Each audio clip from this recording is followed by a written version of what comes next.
अरे तुम क्या बनाओगे हमको नहीं मालूम, मगर तुम झारखंड की जनता को तो बेवकूफ बना रहे हो, उनका मजाक कर रहे हो और वो मौत की आगोश पे चले जा रहे हैं।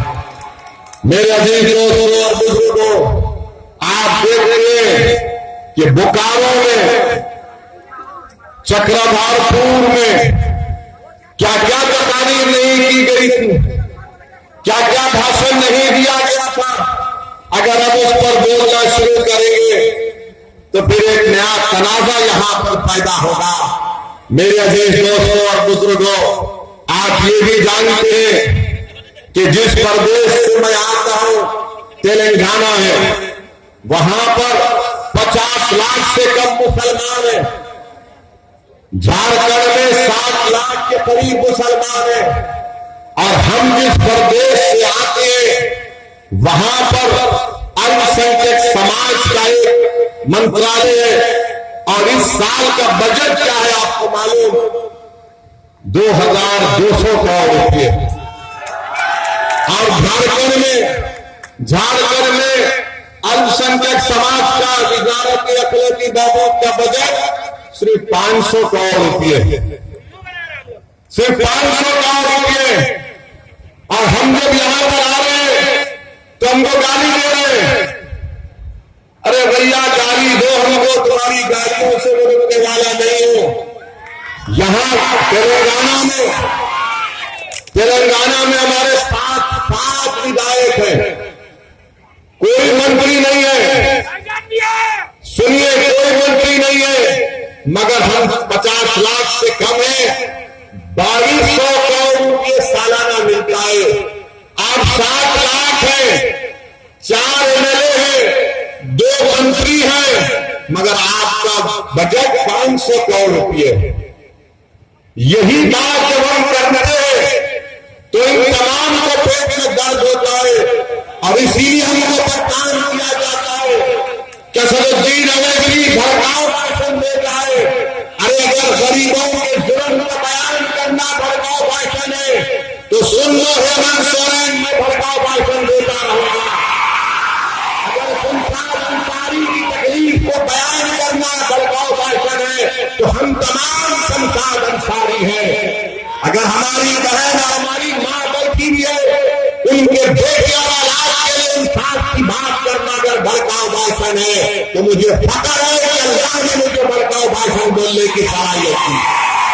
मगर आप बताओ, आपने क्या किया? यहाँ पर चुनाव जब आता है तो ओवैसी का डर दिखाते हैं कि अगर ओवैसी को वोट देंगे, मंत्री को वोट देंगे तो बीजेपी जीत जाएगी। और आप मासूम लोग सिर्फ वोट डालते हराने के लिए, अरे कभी अपने दिलों पर हाथ रखकर सोचो। कभी जब तुम अपने घर में जाकर बैठते हो तो अपने दिल से पूछो कि मैं क्या सिर्फ इनको वोट डालने के लिए पैदा हुआ हूं? क्या तुम सिर्फ वोट डालने के लिए पैदा हुए? तुम वोट नहीं ले सकते। आप 50 साल से वोट दे रहे हैं, आपके दादा ने वोट किया, आपके दादा ने अपनी जवानी को बर्बाद कर दिया, अपने बुढ़ापे को बर्बाद कर दिया, आपके बाप ने अपने बचपन को खोया, शीशा सरसक में तुम्हारा बाप मर गया, तुमने उनको वोट दिया। अब तुम हो और तुमसे भी यही कहा जा रहा है कि जिस तरह तुम्हारे बाप और दादा ने वोट दिया तुम उसी तरह चलो।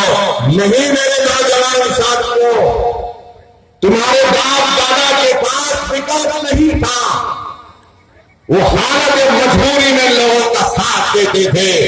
आज तुम्हारे दरमियान में दीवानों की पार्टी खड़ी हुई है जो किसी के बात को सुनने वाली नहीं है। तो मेरी आपसे गुजारिश है कि आप अपना वोट 5 सितंबर के दिन मजलिस इत्तेहादुल मुस्लिमीन को दीजिए। मेरे अजीज दोस्तों और बुजुर्गों, केंद्र की सरकार बीजेपी की है। आपको जानकर तकलीफ होगी कि 2020 और 21 से झारखंड की सरकार को अल्पसंख्यक समाज के विकास के लिए एक स्कीम है एमएसडीपी, पीएमजेडी के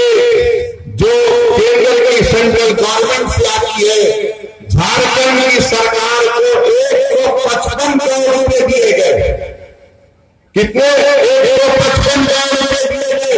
ये हेमंत सोरेन ने उसमें से सिर्फ 500 रुपए खर्चा किया। 155 करोड़ में स्कूल की बिल्डिंग बननी चाहिए थी, रोड बनना चाहिए था, जहां पर समाज रहता है मुसलमान, जहां पर ईसाई रहते, मगर इन्होंने उसमें से 500 रुपये खर्चा किया। बोरवेल बनना चाहिए था, कॉलेज की बिल्डिंग बनना चाहिए था। अब बताएं इसमें ओवैसी कहां से आ गया? 155 करोड़ में सिर्फ 5 करोड़ रुपये खर्चा करके और यहां पर आकर ये हेमंत सोरेन के मंत्री कहते हैं कि मौलाना मुबीन रजवी भेड़िया है। मेरे अजीज दोस्तों, जिसने मौलाना मुबीन रजवी को सुधीर कुमार सोनी ने भेजा था, सुधीर कुमार सोनी